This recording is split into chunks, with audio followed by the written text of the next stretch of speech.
representatives, Mary Ellen Turpel-Lafond and Grand Chief Stuart Phillip, who are here to make an announcement in support of Max Johnson and his granddaughter Torianne, who have experienced firsthand what systemic racism is and feels like. The Vancouver Police Department has a systemic racism problem that no amount of denial will cover up. And we're here to talk about that today. First off, I would like to introduce Chief Wigwigwawakyas, Harvey Humchit, who will be doing a welcome here today. Chief Wigwigwawakyas. Good morning. Good morning, everyone. I'd like to take this opportunity to thank each one of you for participating in this important event for the Heiltsuk people. My chieftainship comes from the outer islands of our territory. My chieftain's name is Chief Wigwigwawakyas. I'm one of the hereditary chiefs of the Heiltsuk Nation. On behalf of the Max, HTC, and the Heiltsuk Himas and the Heiltsuk Nation, I'd like to welcome you to this event. Kayasaka.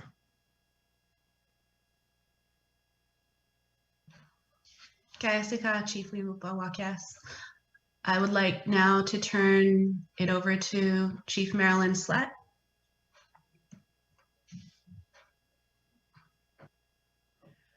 Hi, good morning. I'm joined here today with Max Johnson, and we're really pleased to be here with everyone. Justice systems must eliminate their harmful assumptions about Indigenous people and people of color. Max and his granddaughter, this case is one example of daily racial discrimination which Indigenous people suffer.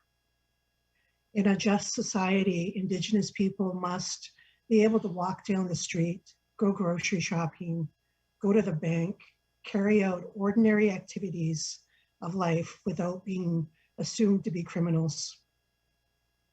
Heiltsuk Nation's joint leadership, and this is our elected leadership and our traditional leadership, supports Max and his granddaughter in bringing this human rights action against the Vancouver Police Department. We believe it is important that our members be empowered to seek justice when they are discriminated against and speak out to raise awareness of these serious issues. Thank you. Kayasaka, Chief Slett. At this time, I would like to invite Max Johnson to speak.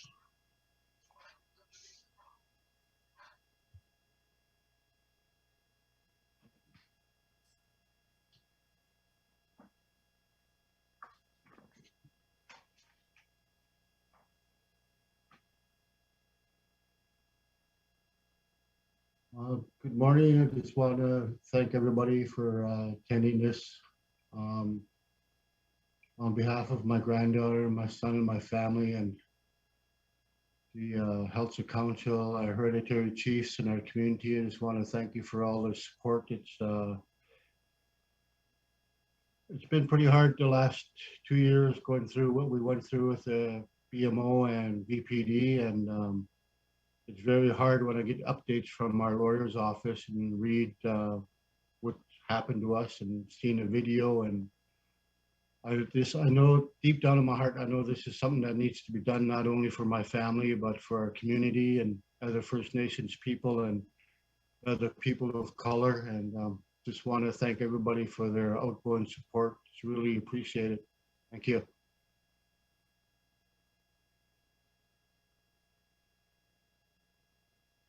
Kayasaka, Max. At this time, we have a short video that will play. It also contains a short clip of Max and Torianne being handcuffed by the VPD. And we will also elaborate more on our Strong as Cedar anti-racism campaign a little later in this press conference. And we'll play that video now, which is also the full The full footage can be downloaded with a link at a later date.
Okay, Asika, and just to let media know, the full footage will be posted in the chat to download.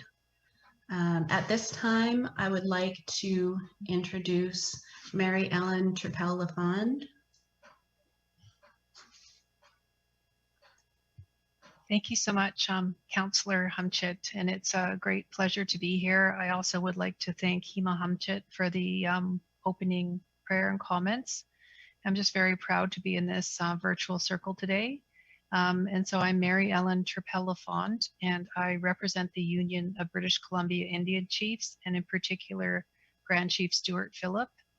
We are bringing an application to intervene in the human rights matter that has been brought forward by Maxwell Johnson and his granddaughter to address the incident which involved direct personal racism against Maxwell and his granddaughter in relation to him seeking what any ordinary British Columbian would do, which is to open a bank account and transfer some funds to his granddaughter.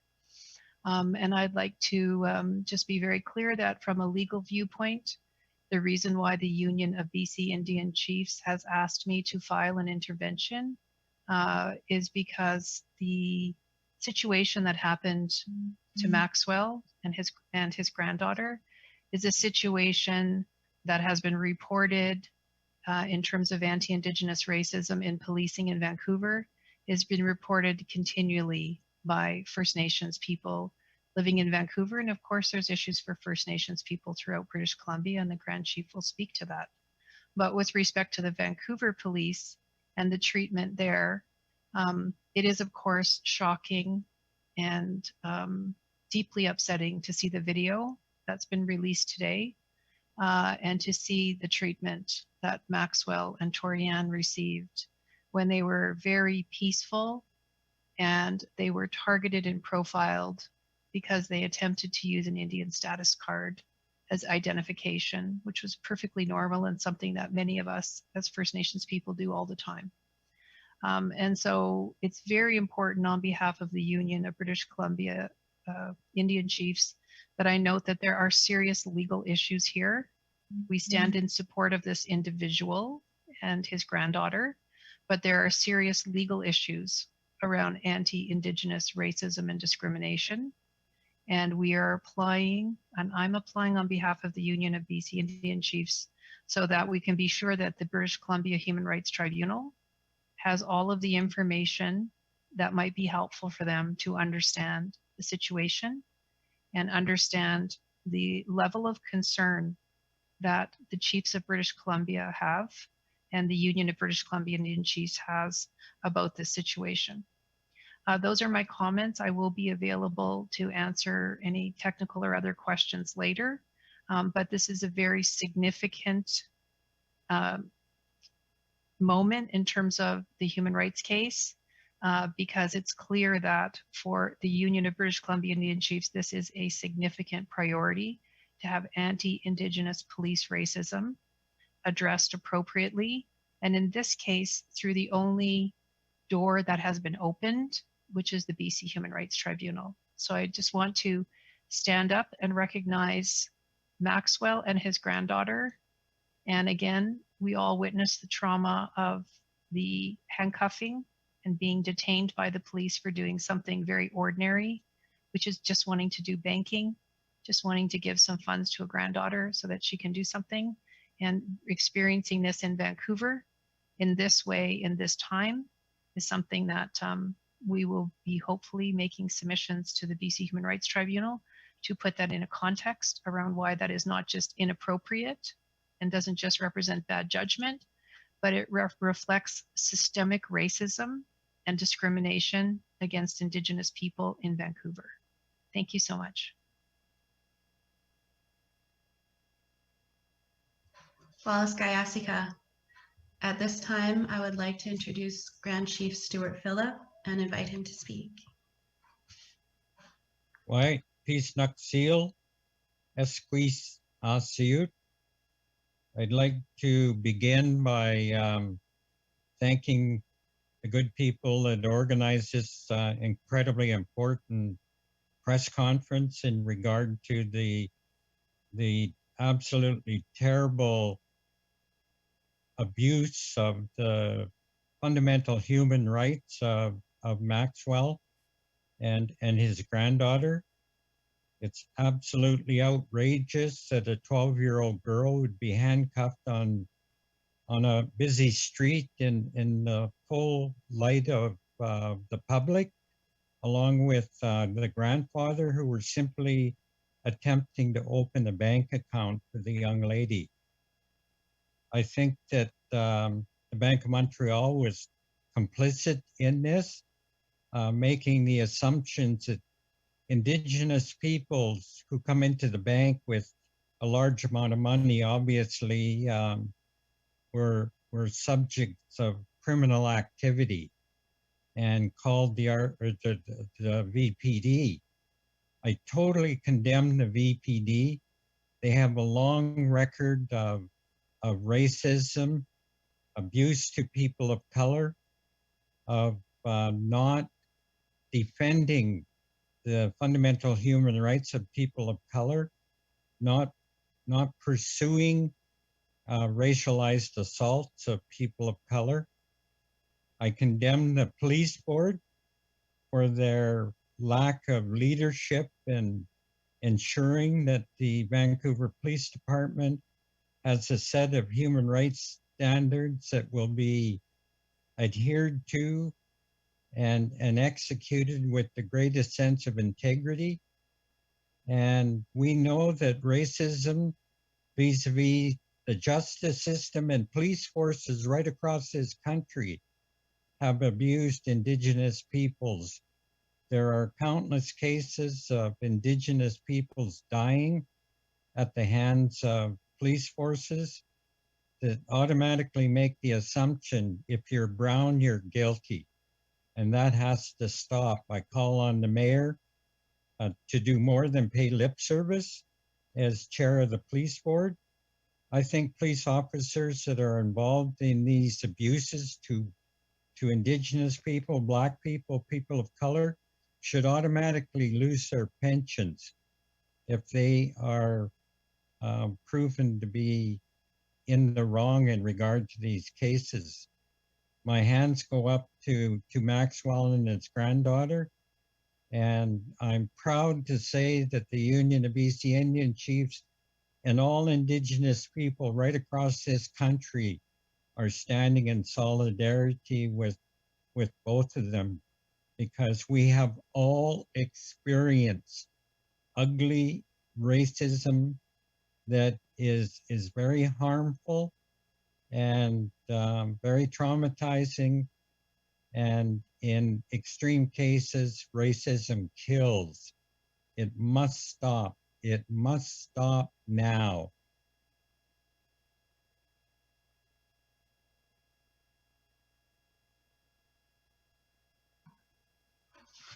Kayasika, Grand Chief, at this time, I'd like to invite Chief Slett to speak. We know that racism goes beyond impacting our members, and that is why we're asking you to join us in our nation's Strong as Cedar campaign.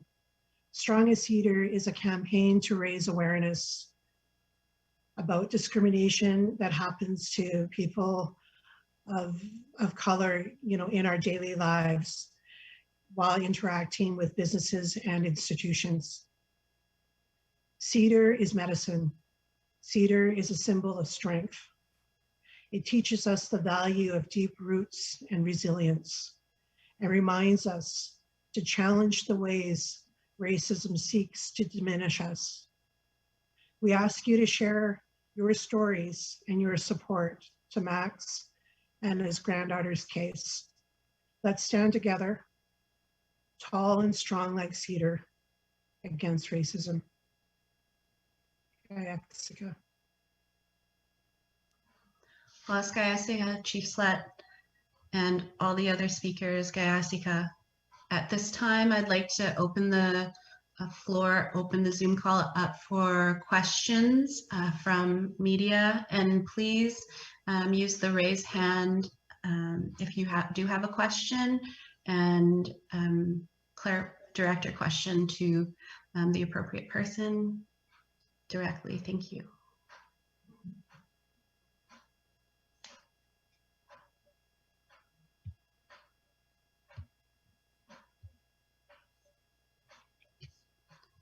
So the first question that I have is John. Yes, thank you. This is John Hua with Global News. This question is for Mary Ellen Turpel-Lafond. Just tell us the significance of you intervening in a case like this with the Human Rights Tribunal, and what impact you hope to be able to have in addition to this strong support.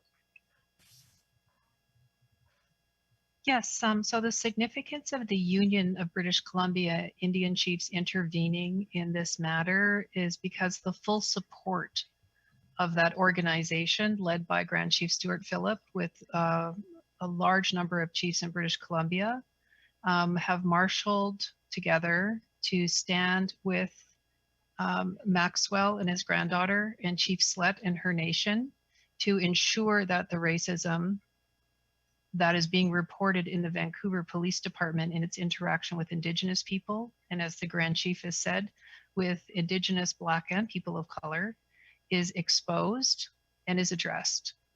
And the reason why human rights cases come forward is because people have to stand up to defend their rights. And Maxwell is standing up to defend his rights. And certainly for me as a lawyer, at a time when we're dealing with very significant issues for residential school survivors and others, these kinds of police acts where people are handcuffed and humiliated and mistreated and their rights are not respected, these are very serious issues that will not be tolerated. And the Union of British Columbia Indian Chiefs is sending a very clear message today by joining this matter. Also, the Union of British Columbia Indian Chiefs has broke trail on addressing racism for some time, going back to the Frank Paul inquiry and even before. And unfortunately, and the Grand Chief can speak to this, Things that should have been eliminated and eradicated, such as anti-Indigenous racism in policing in Vancouver, continue to be present. And it's not something that brings us great joy to have to intervene, but certainly to intervene to stand beside Maxwell and his granddaughter, the Heiltsuk Nation, and to ensure that the Vancouver Police Board and the Vancouver Police Department, the officers, and everyone that works there appreciates that the Union of British Columbia Indian Chiefs will insist that anti-Indigenous racism is exposed and eradicated in Vancouver.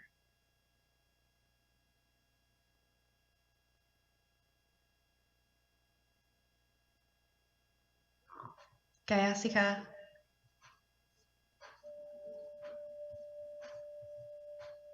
There's a question in the chat from Liza Yuda for Mary Ellen Turpel-Lafond. Can you explain what difference it makes that UBC IC is an intervener in the human rights case and where the human rights case is at now? Well, the most important difference for today is that we hope, Union of BC Indian Chiefs hopes that Maxwell Johnson knows that he does not stand alone. And he and his granddaughter do not stand alone. And I appreciate in his nation, he has the full support of the elected chief, councillors, hereditary chiefs, and others that have been present and have been making that support known. But it's very important to understand that when someone is a victim of discrimination, the stress and difficulty that they face, particularly Indigenous people, where there's been a history of residential schools and discrimination, this is a very difficult thing. So one of the most important issues is that we stand firmly with Maxwell and his granddaughter. And what that means is that this will have an intensity in focus, and the Union of BC Indian Chiefs will be bringing the full weight of their legal team, their full weight of their political alliance to bear to address anti-Indigenous racism in policing in Vancouver. And I certainly have instructions from the Union of BC Indian Chiefs and the Grand Chief to take all measures necessary here legally at the human rights level to ensure that racism is exposed and is eradicated. And that in Vancouver, the kind of training, the kind of respectful treatment is there. And clearly in this matter, there was not respectful treatment. We've all seen the video today again. And I know how it must be re-traumatizing just for Maxwell to have to see that video and for us to have to bring that video out in the public so that the public understands what it is like to be an Indigenous person in Vancouver doing a very simple thing like going to the bank and ending up in handcuffs. That is not acceptable, and there has to be proper justice here. There has to be proper change. There has to be justice for Maxwell and his granddaughter, but there has to be change in policing. And that issue will be brought forward very forcefully with the intervention of the Union of BC Indian Chiefs. Ayasika, and a follow-up question. How frustrating is it that there is no recourse for Max and his granddaughter? Certainly from my view, and the Union of British Columbia Indian Chiefs, I think it's important to know that since this incident came to light, First Nations and the Union of BC Indian Chiefs, it's been challenging because we've been in a pandemic, of course, but I know the Union of BC Indian Chiefs has stood up Maxwell and his granddaughter and supported them. But that has been within the Indigenous community and within the First Nations community. There's a phenomenal amount of support for them because of what they've been through. However, the campaign that the Heiltsuk Nation and Chief Slett announced today, it's important that British Columbians see the campaign and speak up and support the campaign, because it's not something that should be on the shoulders of First Nations alone to battle police racism. This campaign, I think, also makes it open to everyone in Vancouver, all people that reside in Greater Vancouver, and of course, all British Columbians to speak up and participate through that campaign to make it known that eradicating racism against Indigenous people, particularly in policing, has to be a priority at all levels, and to demand accountability, but also to stand in solidarity. So this is a time with the campaign and the intervention of the Union of BC Indian Chiefs where this is now switching to an intense process. And the intensity is there, and we welcome, of course, Vancouverites and British Columbians to stand, visit the page, look at this campaign, and please speak out in support of Maxwell and his granddaughter, and of course, the importance of pushing back and eliminating anti-Indigenous racism in policing in Vancouver.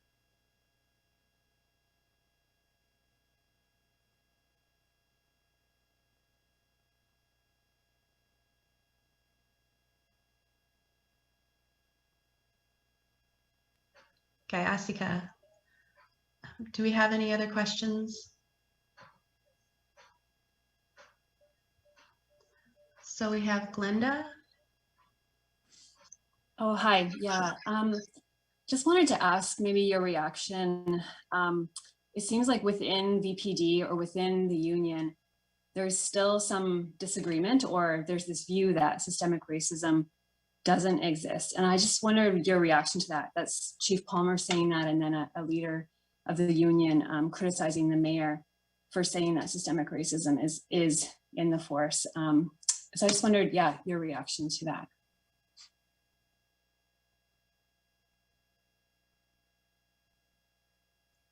I'm not sure that was directed to me, Councillor Humchit. Megan, maybe I think it would be appropriate for a few of us to answer briefly. The very fact that we're still here today talking about, you know, a submission to the Human Rights Commission, and that, you know, one of our largest Indigenous political organizations are intervening in this case, signifies and symbolizes that, you know, racism exists, it's systemic, it, you know, is in all of the institutions, you know, across British Columbia and Canada. You know, we as Indigenous people, you know, and the stories that will be shared, you know, by everyone, none of us are exempt to what happens to us as Indigenous people, being followed in grocery stores, you know, the extreme measures, you know, with, you know, being handcuffed, opening up a bank account, to not being served in a restaurant. You know, this still happens. You know, my parents, you know, are, you know, have experienced that, you know, just a few years ago. So this is something that we all, as Indigenous people, feel every day as part of our lives. You know, either by legislation, you know, that was meant to oppress us, or just carrying out our daily lives. So, yeah, we don't agree, you know, with statements being made that it does not exist within the Vancouver Police Department. It is very alive, and, you know, this is something that why we're here today, to stand up, you know, against that, and make sure that we can do everything that we can to stop it and make those changes that need to be made. Thank you.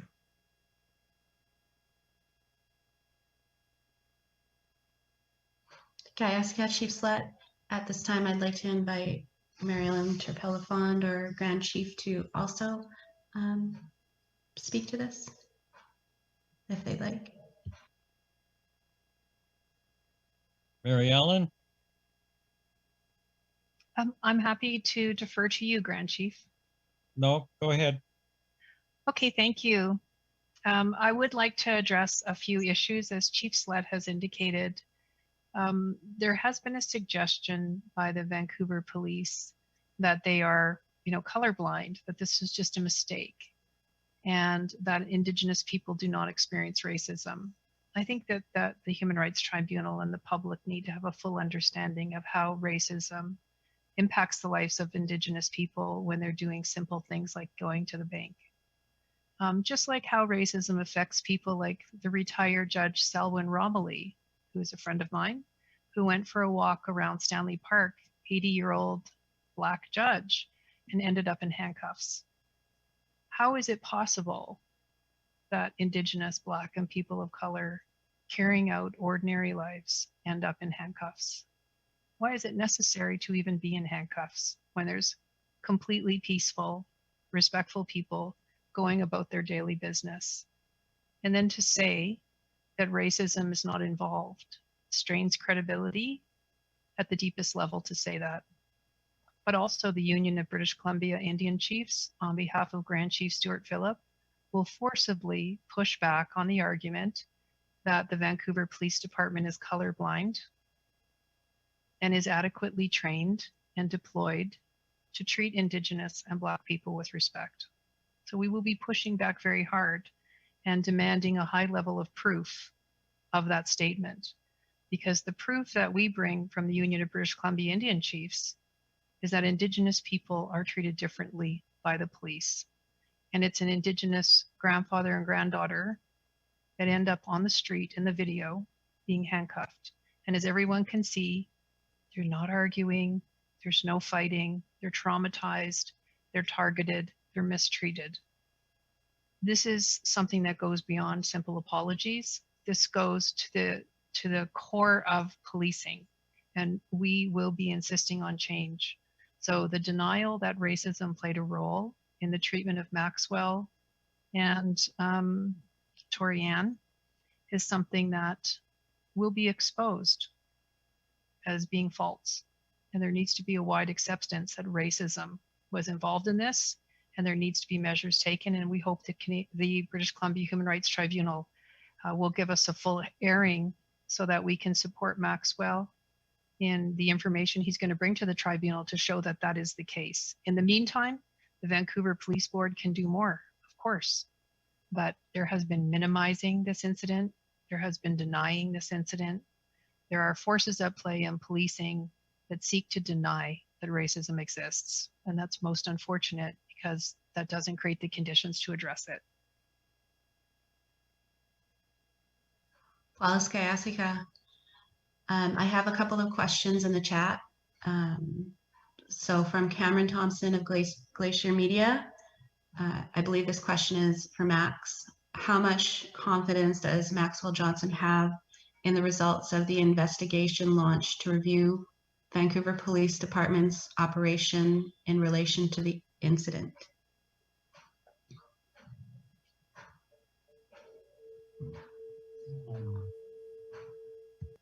I believe what we're doing, and I have confidence in our lawyer's office. They're working hard on this, and they're working hard with Maryland, and this has got to be brought forward, not only for myself, but for my family and other people of color and First Nations.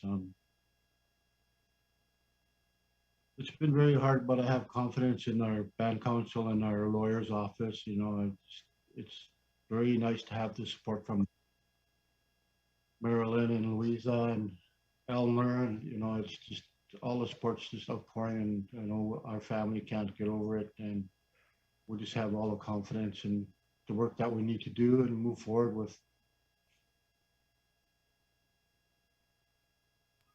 Okay, Asika Max.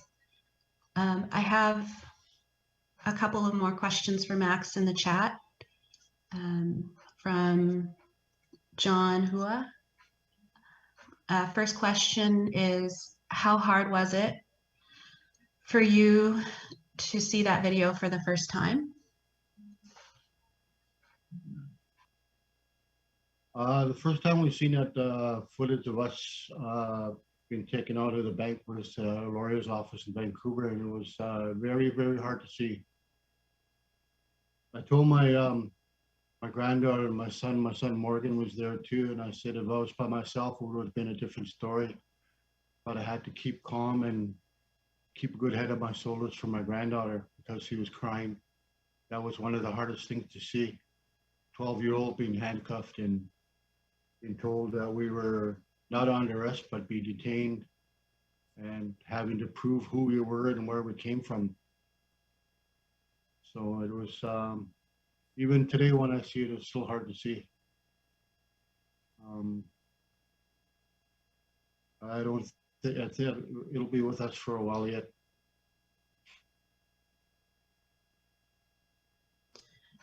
Gaisika Max. And a follow-up question to that. You had expressed frustration in his further dealings with VPD and BMO. How has that made matters even worse?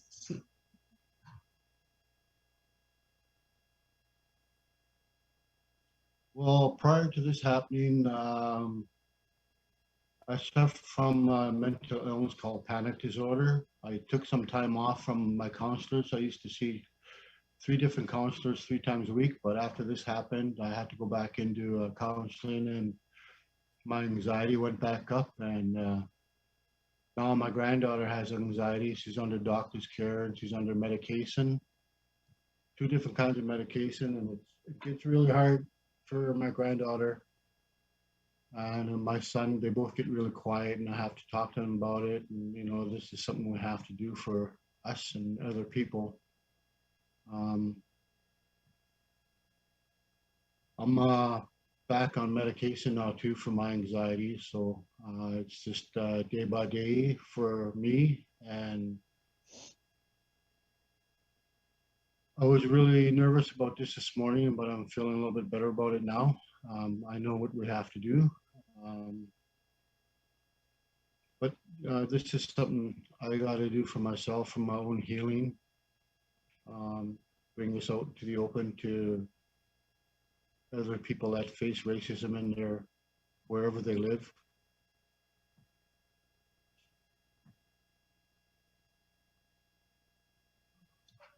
Gaisika Max. I have another question from Georgie Smith. I'm interested to know where the ongoing BC human rights case is against the VPD, and if this intervention was brought forward by a lack of or not enough development in the case. Will this speed up the process? And just wondering if they could actually also let me know who the question is directed to.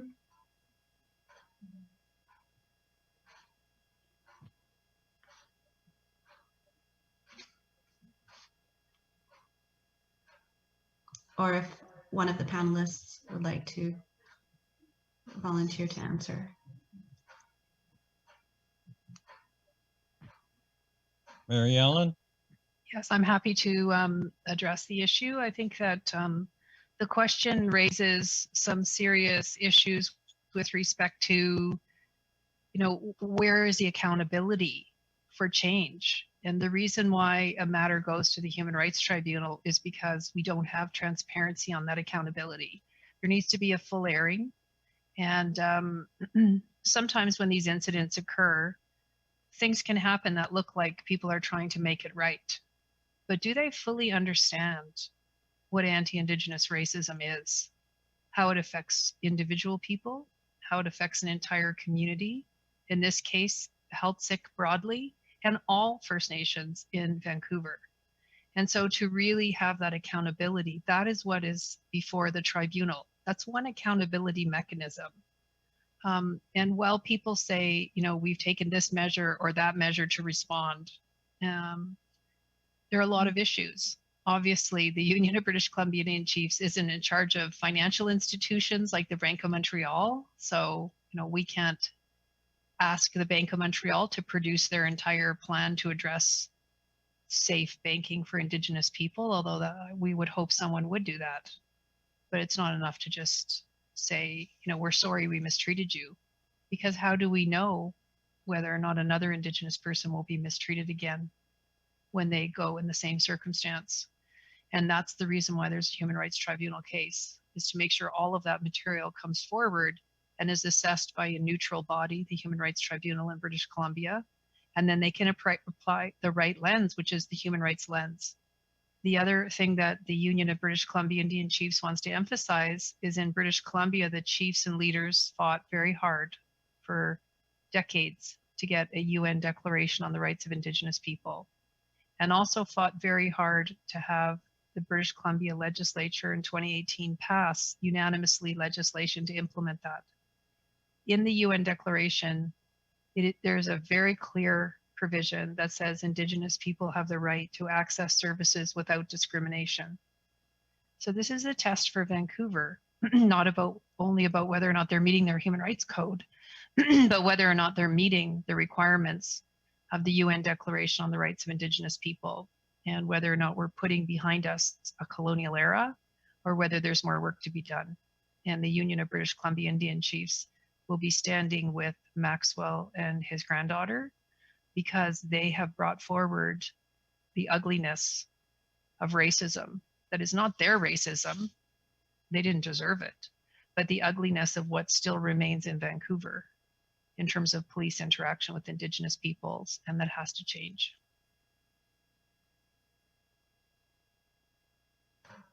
Kayasika, I have one more question in the chat from Sarah Zenos, Radio Canada. And the question is for Mary Ellen Turpel-Lafond. You said that this goes beyond apologies from the VPD. What outcome are you hoping for, and what are you asking for?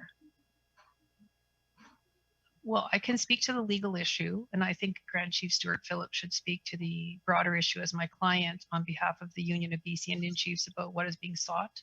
I can say from a legal viewpoint, something that we really take seriously in Indigenous law and in Canadian law, and the Union of British Columbia Indian Chiefs deliberates on, is what is an apology? And in this instance, the Vancouver Police Department called the incident with Maxwell Johnson and his granddaughter regrettable. They, in fact, never even apologized. And that when apologies are given, apologies have to be more than words. They have to come with action. And in this instance, it's not only about an apology, but there hasn't even been the decency to give an apology. So from a legal viewpoint, that is what causes harm to people. That's no doubt what causes harm to Maxwell and his granddaughter on a continuing basis.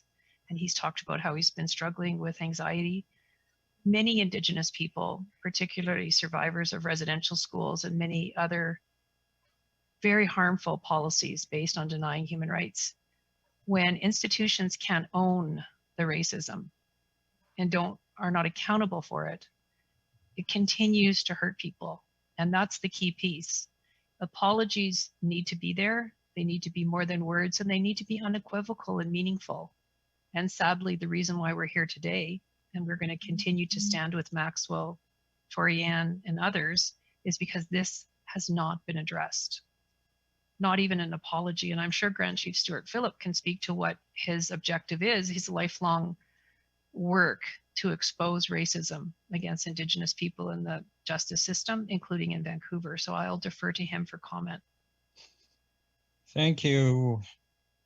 To be clear, we're sick and tired of meaningless apologies that are made in a very high-profile political fashion, and there's absolutely no opportunity for redress, for compensation, or any measures to make it right. And that's what apology constitutes, is making it right. Furthermore, there is no change in the culture of the racist culture of the Vancouver Police Department. I'm 71 years old, and I've spent considerable time in Vancouver, and I'm very familiar with the streets. And as long as I've known the Vancouver Police Department, they've been notorious for their racist attitudes, their values, their contempt for people of color. And one has to ask, where is the chair of the Vancouver Police Board in regard to this, these egregious attacks on people of color? Where is the police board itself? There needs to be a police infringe on the fundamental human rights of people, no matter who they are, should lose their pensions. There needs to be consequences that will change that culture, that will change the juvenile cowboy racist attitudes of police officers on the street. And only then will we see a drop in these terrible abuses. The Asian community fully understands what I'm talking about. When their seniors are being assaulted and knocked to the ground on the streets of Vancouver, that's absolutely outrageous. And the VPD continues to act with impunity. That absolutely needs to stop. There should never be 12-year-old girls in handcuffs simply because she was with her grandpa trying to open a bank account. That's so disgusting. It's so disgraceful. This country needs to own its history. It needs to own its contemporary history and stand up and speak up and show up to rallies and demonstrations that will be necessary to drive this point home. Police agencies like the RCMP and VPD, the party's over. We're going to come after you with every legal means available to us. Be so advised.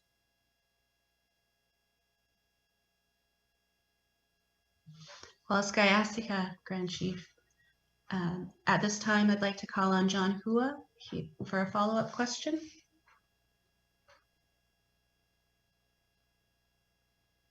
Oh, sorry, I just had more of a clerical question, obviously on key dates with the Human Rights Tribunal case. Just, yeah, what timeframes are we looking at and next steps, please? I certainly can speak to that. The application for intervention is filed this week, and the matter is before the tribunal. Maxwell Johnson and his granddaughter's matter was filed in November. The intervention is filed. We will be, again, looking to whether or not the Vancouver Police Board consents to this intervention or not. If not, we may need to have an argument about that. And then I know the tribunal has not yet set dates to hear the case, but we are certainly going to be supporting Maxwell and his counsel and hopefully have this set down for a proper and complete hearing at the earliest convenience of the tribunal because the matters are pressing and important. Skyastika, Glenda Loomis, did you have your hand raised as well? No, sorry. I'm good. Thank you very much. Okay, Skyastika. Are there any other questions?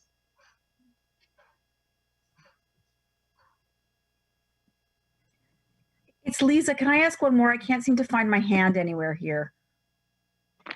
Yes. I'm just wondering, and Max, perhaps this is for you. I mean, obviously, I can't fathom the emotional road this is for you. At the end of all of this, and obviously there's many, many, many months ahead, but the end of all of this,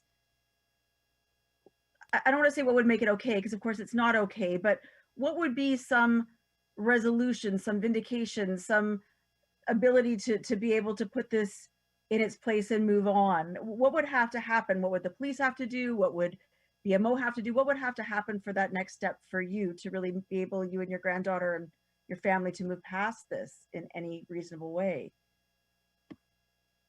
Well, an apology would be great from both of those organizations, and police policies got to be put in place.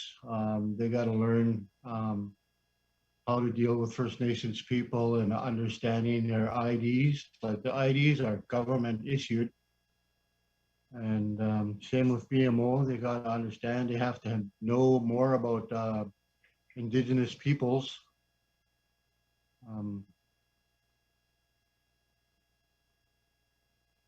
It's just Yeah, a lot more needs to be done, like education, and that's one of the things I'd like to see, and maybe more changes in the police department on how they deal with First Nations people. And like, we had to really prove who we were. They didn't think that our ID was real. So being educated in First Nations IDs, and understanding where they're from and who they are. It's maybe if they had a board put together for the Vancouver Police to bring all that forward to them and make sure it's done, and maybe having reports given out to First Nations people about where they are on educating themselves on First Nations issues.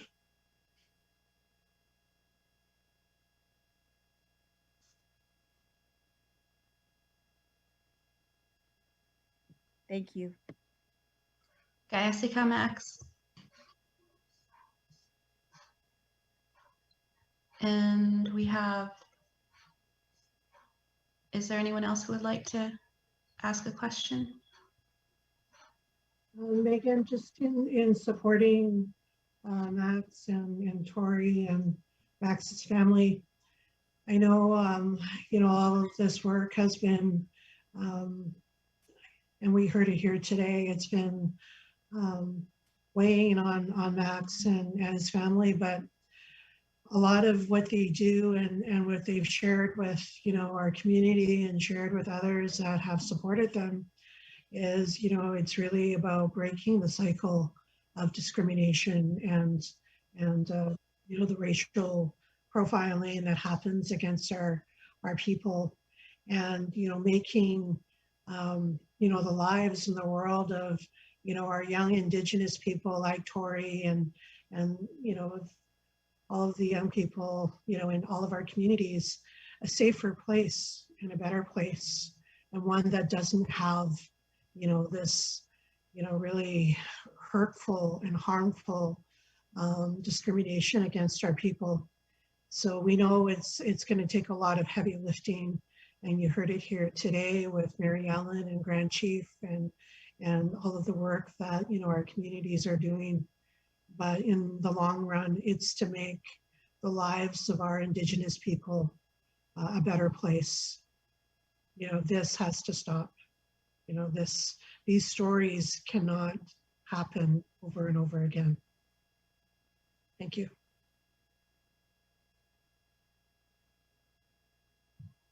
Gayasika, Chief Slut. I think that we have time for probably one more question.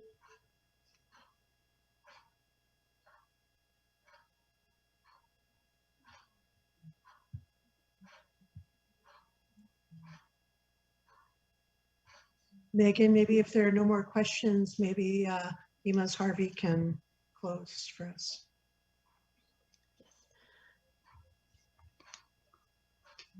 For sure. With there being no more questions, I'd like to invite Chief Wugupa Wakias, Harvey Humchit, to close the press conference. Thank you very much for mediating, Megan, and thank you to the organizers for setting this up. Thank you, Max, for standing up for your rights.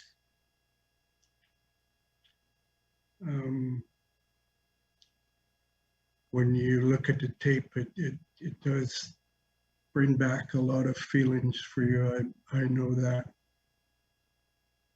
When you look at what happened there, I mean, you're just opening a bank account for your granddaughter and you're treated like criminals. That's not right. All we're asking is for institutions like BMO, VPD, to recognize that they made a mistake and to accept it, to own it, to step up to the plate and make things right for you, Max.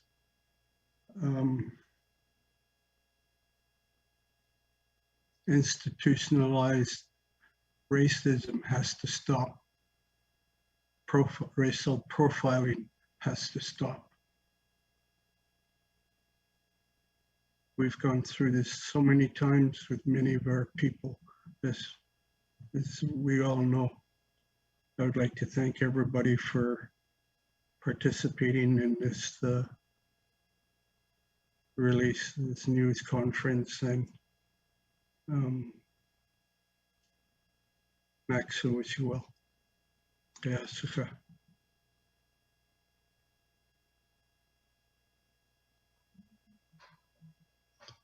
Thank you. Jessica.